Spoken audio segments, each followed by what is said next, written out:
Good morning mga friend! Andito naman tayo. Ang ating topic ko sa ngayon sa ang problema sa buong mundo, no? Na nagpahirap sa ating lahat dito sa nakatira dito sa earth, no? Ano sa inyo, abi? Kayo ang tanungin ko. Ano ang nagpapur sa mga tao dito sa earth? Alam ko na ang sagot niyo. Ang utang. Lahat tayo ay may basta dato na linya tayo sa poor o sa middle, may ano tayo. May mga utang tayo, no? May mga debt tayo. Kaya paano tayo maligaya sa ating buhay dito sa earth? Kailangan i-erase natin ang utang. Kaya siya ang nagpa-suffer sa atin na kung kaysa nag-cause ng atin pagka-paralyze, ma-stroke tayo, o kung makasakit tayo dahil dyan. Kaya kailangan natin bigyan ng atensyon, no? At analisahin natin, ano ba ang gawin ko para wala akong utang. Yan ang ating i-focus sa ating message ngayon, about kung paano natin na wala tayong utang. At ano ba ang gawin natin na hindi tayo makautang. Kung sa atin, budget tayo, yan, no? Ang solusyon natin para hindi tayo magkautang, no? Ang ating salary, paano natin sa ating budget na exact, no? Sa pagkain, pag-aral, gamot, at kung ano pa, no? Pero may ano tayo dito, may pag ano, no, ng utang, no? Kung ano, may ano tayo, may taktika tayo, o may technique kung paano tayo magbayad ng utang natin para nang hindi tayo mahirapan bala sa buhay natin, no? Kung wala tayong utang, budget lang ang money natin, okay, exact na sa ating everyday na life. Anong una natin gawin para wala tayong utang? O ano ang may utang tayo ngayon? Kailangan gawin ano natin ang kung paano natin mabayaran ang utang na next year wala na tayong utang, no? May 1 month pa tayo, no? November, December, may 1 month pa tayo na maubos ang utang natin. Pagka January, bagong buhay na, no? Hindi na mag-budget na tayo, o kung maggita na tayo sa kung pagkain yan, maggita na tayo para hindi na tayo mangutang. Ang lahat ng mga hindi natin ginagamit sa ating everyday na life, erase mo na yan. Na next time na lang kung over na ang money natin, no? Kaya ano ang una natin gawin upang magkaroon ng financial status? Ito ang gawin natin. Ang dapat isa sa mga may isang daang mga 100 alam ay wish at tamang pagbayad ang pagbayad ng utang. Mahalaga ang magkaroon ng palabra de honor at dedikasyon ng ayusin ang iyong pagkautang upang makamtan ang kalayaang pinansyal. Yan ang gawin natin. Kaya kailangan tungo sa ngayon sa ng kinabukasan natin, no? Kaya yan ay ang gawin natin na kailangan ay ang utang ay dapat maklear na natin. Kung mahirap maklear sa 1 month, extension natin kung 3 months o may 10 utos sa pagbayad ng utang. Checklist yan, no? Ano ang gawin natin sa checklist natin? Ano ang gawin natin, no? Una sa lahat, never avoid your debt. Hindi natin ibaliwala ang debt natin kay nakamali tayo. Kung pabayaan natin ang debt natin, kung nasa financing kayo ang nag-loan, mas nagalaki, no? Sabi mo, prenda ko itong aking sasakyan ng 200,000 o 200,000, pero ilang buwan ay hindi ka nagbayad. Kay ang money nabili mo sa walang income na mga na bagay, no? Kaya yan binaliwala mo ang debt mo, binaliwala mo ang utang mo, pero yan ang pagkamali mo. Bakit magkamali ako? Yan ang money sa akin, hindi ko magbayad, pero nagkamali ka. Ang 200,000 mo ay 300,000 yan. Dahil sa ano? Bakit naman ganyan? Hindi ko maintindihan. Ito ang bakit nag-300,000. Dahil may interest yan. Hindi lang yan, may penalty yan. Kaya huwag mong ibaliwala ang utang mo. Kay mas lumaki, nahirapan ka nga magbayad sa 200,000, mag 400,000 na siya, ano na lang, kung ang prenda mo dyan, ang sasakyan mo, 1 million yan, bago yan, no? Lang siya, no? Nalugi ka, no? 10 labi, 1 million yan, na-embargo sa 600,000, ang money na wala sa'yo, no? Yan. Hindi lang yan, 1 million git ang nawala sa'yo. Kaya, yan ang ating leksyon na huwag ibaliwala ang utang. Ang utang ay dapat nating bayaran, no? Kaya kung daw hindi ka marunong magbayad next time, hindi ka na makaprinda dito sa amin kung ano pa, kahit yan, hindi ka marunong magbayad.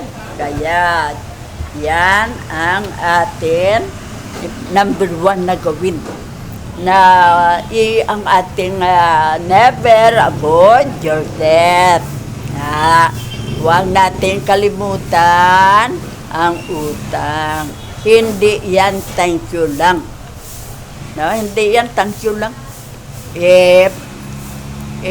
ikaw ang nalugi, kaya ang sasakyan mo nawala, ang 1 million mo, 400,000 lang ang perang na ano mo, 600 gid ang nalugi sa iyo. Kaya yan, example natin na huwag ibaliwala ang utang. Kailangan bayaran yan. No? So, ano pa? Never skip, no? Ng, hindi sa payment mo, na? Sabi mo, sa kwan ng pumabayad, ng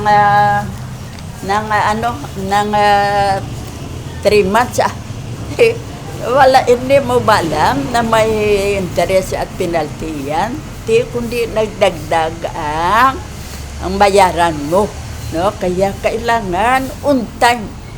Wala pa sa pitsang mo na bayaran, ibayaran mo na para walang interest, walang penalty. Na yan ang gawin natin para walang penalty. Kaya sayang ang pera, no? Napunta lang sa nagpahiram sa atin ng na yan ang ating gawin, no? Never ignore big interest never ignore ang interest. Kaya obligado ka sa gusto mo at sa hindi. Obligado kang magbayad ng interest. Kaya kontrata na yan, may napirmahan ka na contract na may interest yan. Kaya maski i-report mo sa barangay ang siniraman mo, wala kang magawa. Pag ng barangay captain, matalo ka, kay may binirbahan ka dyan na may interest yan. Kaya hindi pwede na i-erase ang interest, no? Kaya ang ating patakaran sa Philippines ngayon, hindi ka maka-direct sa police department kung hindi ka muna magpa-regulo sa barangay captain. Kaya una tayo sa barangay captain. Kung hindi tayo maariglo, dyan na tayo sa police department. Kung hindi ito mga financing, no? Kung tayo lang yang at magkatulad na nagpairam lang ako ng pera sa iyo, kung hindi mo babayaran, sa jail ka muna. Kaya para pagbayad mo, labas ka na. Kaya yan na may record ka nang nag-istapa ka. Kung saan ka na magtrabaho, mahirapan ka na, kay dirty na ang record mo. Kaya yan ang ating leksyon dyan, na ang utang natin dapat bayaran. Huwag kang mangutang kung sinisilo lang, kasi akala mo baliwala lang na yan, may taong baliwala, no? Pero may tao yang very brave. Ka sa kag marunong na mapunta sa barangay, pakanto sa police department. Sino ang nadamage? Kundi ikaw na hindi nagbayad. Kaya estapador ka, kahit ano pa ang applyan mong trabaho at kwan ka manluluko, kaya hindi ka na makatrabaho. O kung mapa-abroad ka noon na hindi na makapa-abroad, kaya di ba kaya kung na ang Pilipino mapaya doon kung gawin mo yan sa ibang nasyon. Kaya wag idamit ang ating sarili ng personal na sa ating na kaya na kag ang tao matakot sa iyo. Mahiram pera naman na hindi magbayad. Alis mo na ako diyan sa naton, wala ako dito, ato ako sa Bacolod. maski adya nag ano sa room kay para hindi ka ma-entertain at may pairam ng pera, no? Na yan. Ano pa? Never ignore the big interest. Never ignore the big interest. Tinagbigma siya kay ang ano mo, ang penalty mo, nagdagdag siya sa interest. Kaya naglaki ang interest. Kaya huwag tayong mag ano na lapaw sa abid. Sa every 30 na man tayo nagbayad, sa 1 week pa tayo ng next month, kung di ba interest na yan, sayang, ng 1 week ng sa schedule mo na ka na, kinanglan, magbayad ka na para hindi ka mawala ng pera, no? Never nang borrow from loan scams na huwag kang mag-borrow sa mga loan scam. Kay ano ka dyan, ang ano mo, ng madelikado ka yan. Never forget to ng track progress. Yan ang gawin natin, no? Kaya yan ang utang natin, ya. Kailangan natin bayaran na kay mahirap na siyang nagpahirap sa atin kay ang atin interest plus ang atin penalty nagpadagdag 1. Never forget to negotiate. Never pay the minimum only. Hindi ka, kung sa mga financing, hindi ka magbayad ng minimum only. No? Kahit, talo ka dyan. Bakit? Ang interest mo at ang penalty mo, may interest at penalty pa rin, na rin. Mag-ano ka? Ikaw ang talo dyan. Why hindi ka manalo? Talo ka dyan, akala mo na never pay the minimum amount o ng only. Kaya may interest yan. Kaya never rely on one income.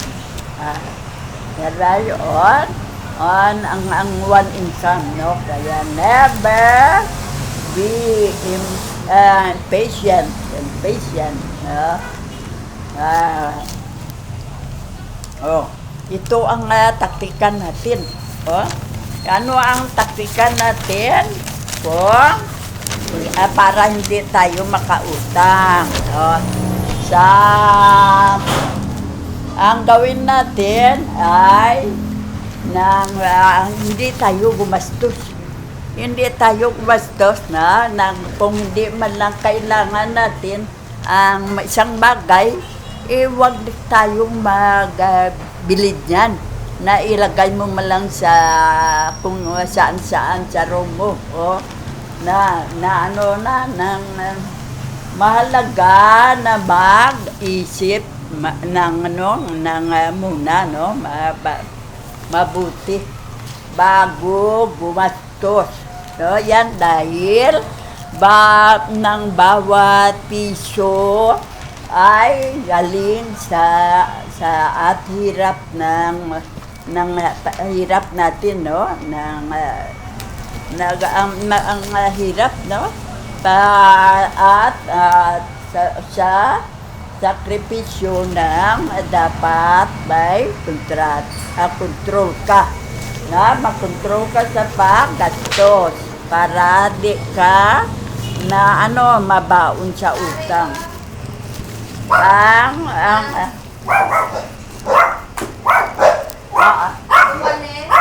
Sige, nakaroon lang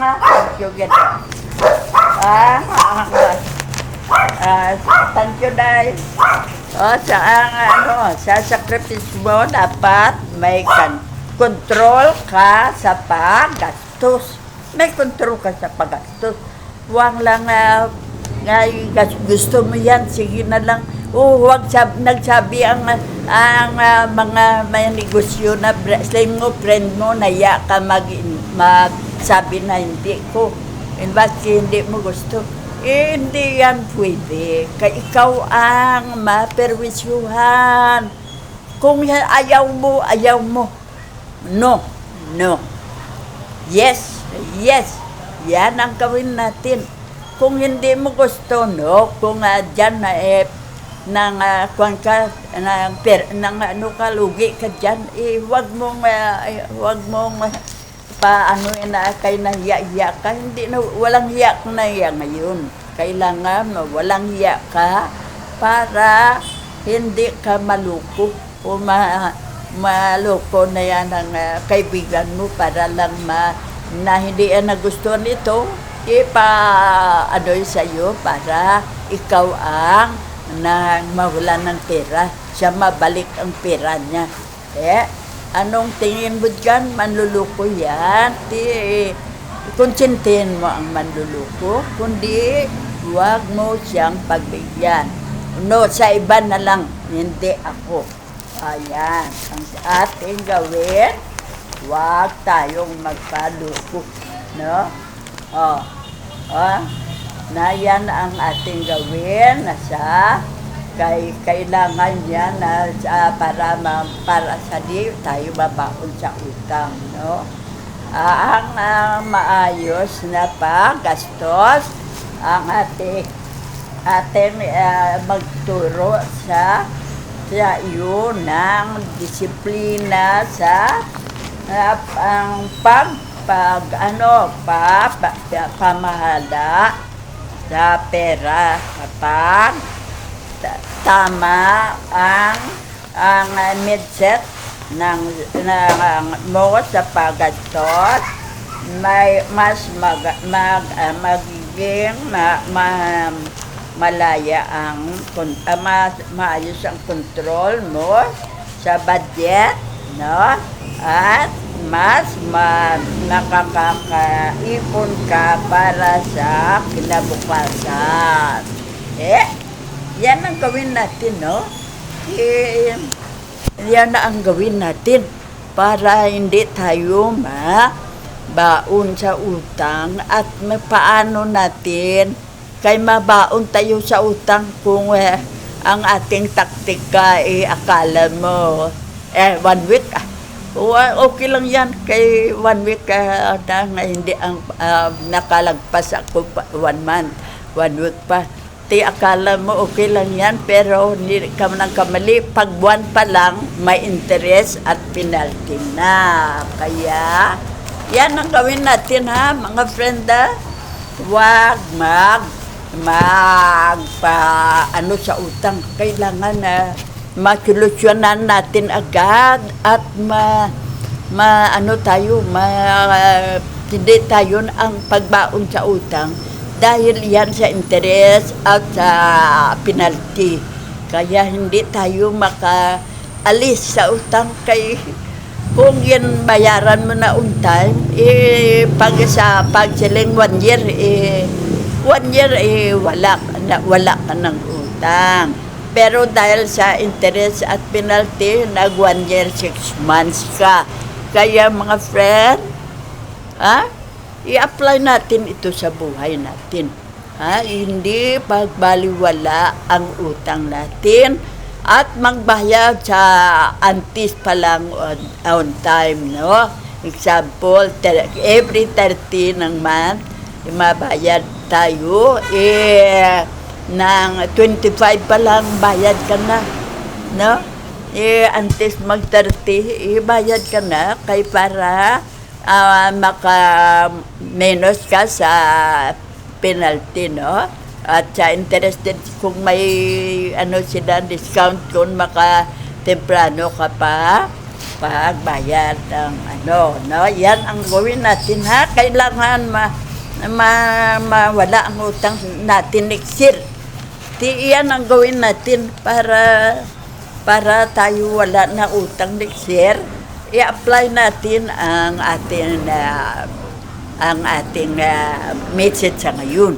Kaya para next year, enjoy ka na sa life mo. Bagong buhay na ako.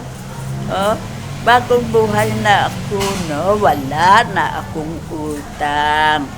Next, pagka everyday, kung may sari-sari store ka, everyday, ipon ka na.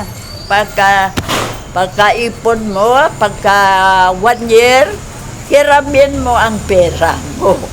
Hiramin mo ang pera mo. Balik mo lang sa 1.8. May interest ka na dyan. Ang 8,000 mo, para sa interest na yan. Kung nanghiram ka ng pera, may interest. Andyan ang 8,000.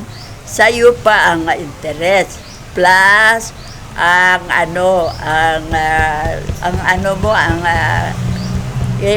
hiniram mo na 100, andyan na. Plus, ang 8,000 na interest, andyan na. Kundi hindi ka nalugi. Kaya pera mo yan, ikaw ang naghiram. Binalik mo siya. Dason, hiramin mo naman at magnegosyo ka naman kung ano. At saka naman, ibayaran mo naman, dalawa na ang ipon mo, no? Baka to 16,000 ka. Kung ano nga malaking negosyo naman ang mo, no? Kung daw medyo ang anak mo na may negosyo na sa kanila, ipon na lang kayo para sa bank, parang may pera. Kung yan para sa atin, hindi natin alam, ang ating katawan ay kung kaisa hindi natin malaman may sakit pala, yan ang may money tayo para yan ang gawin natin, no? Kaya yan ang punta tayo ngayon kung paano tayo ang utang natin, may solusyon na tayo. I-apply natin yan sa ating buhay para next year wala na tayo utang. Kung daw mahirap din, 1 year na lang ang allowance mo, ma-impas mo na ang utang mo. Basta ma-impas ng utang, wala ka ng utang, no? No, dip na ka. Kaya sa ngayon, kung ang debt mo mapinis na sa December, pagka January wala ka ng debt, ito naman ang gawin mo. Ano ang gawin natin?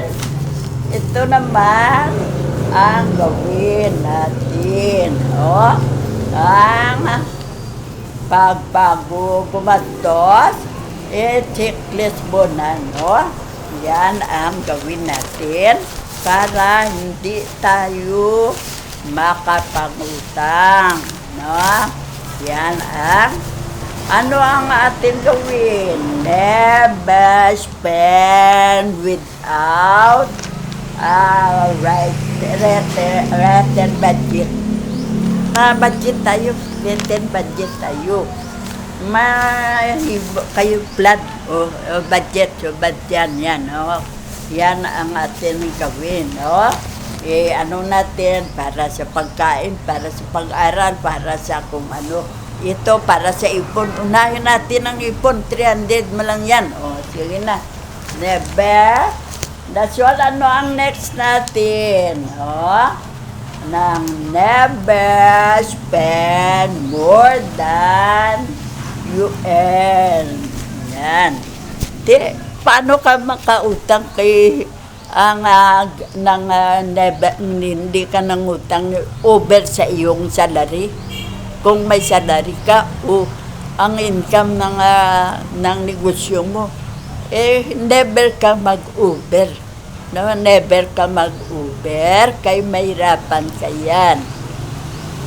mahirapan ka na magbayad ng utang mo, kaya maobligado kang mag-debt o mag-utang. Kaya yan ang gawin natin, no? Nang never spend na more than you earn. Yan, ang income mo. Yan, never spend without ng bala, wala kang plano, wala kang plan, no? Ito, para sa o budget na, yan, no? Yan ang ating gawin. Ano pa? Never spend more than you earn, no? Yan, ang number 10 natin, never buy if na because it is on sale. Akala mo on sale maka-discount ka, no? Pero hindi lang dyan ka ang money mo na punta. Tidasyon no money ka na. Kundi mangutang ka na kay ato sa kwan ka na, nag-ano ka to sa mga may discount, no, nga 50% kay unsel. Pero hindi mo alam, maubos ang pera mo. Wala ka ng pera, obligado kang mag-debt o mag-utang. Kaya wag, no, nang because bili ka, no? Never buy without without reciting, na never spend without saving. Na saving kailangan natin, ha? Never ara no kwa daw kami dal ato silang iban na do sakay do nakakaykuan man ng Diyos. Never make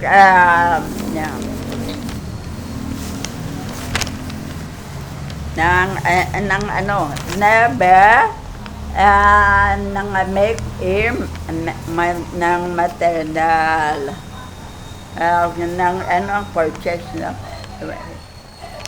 Personal purchase. Yan ang gawin natin, no?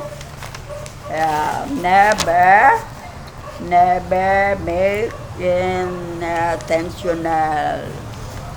purchase.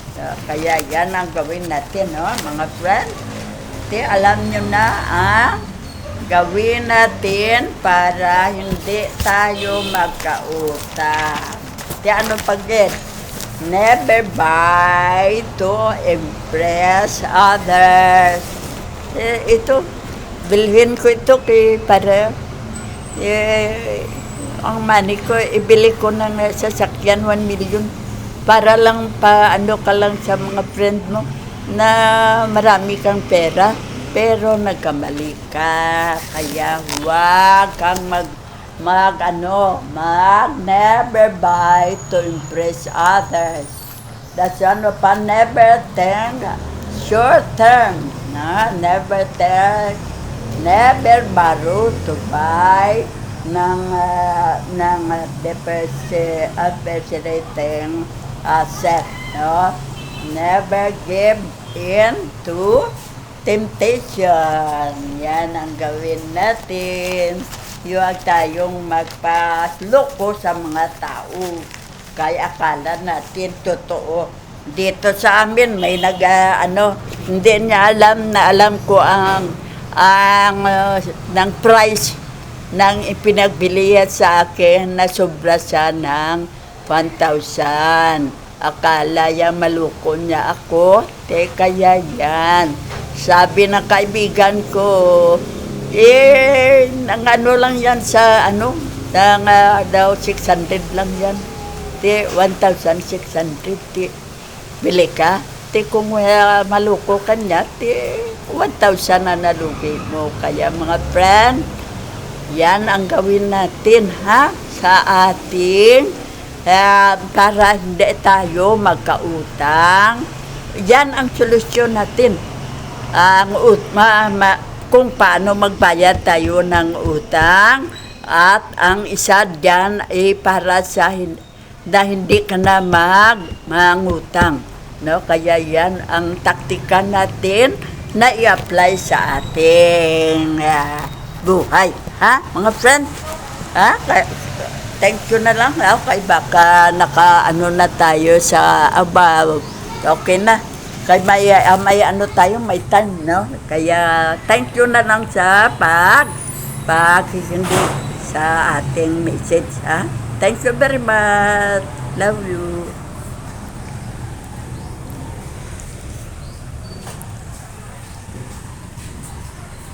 Oo. Dari, oh. Dari ng ko. O tayo, senda, oh.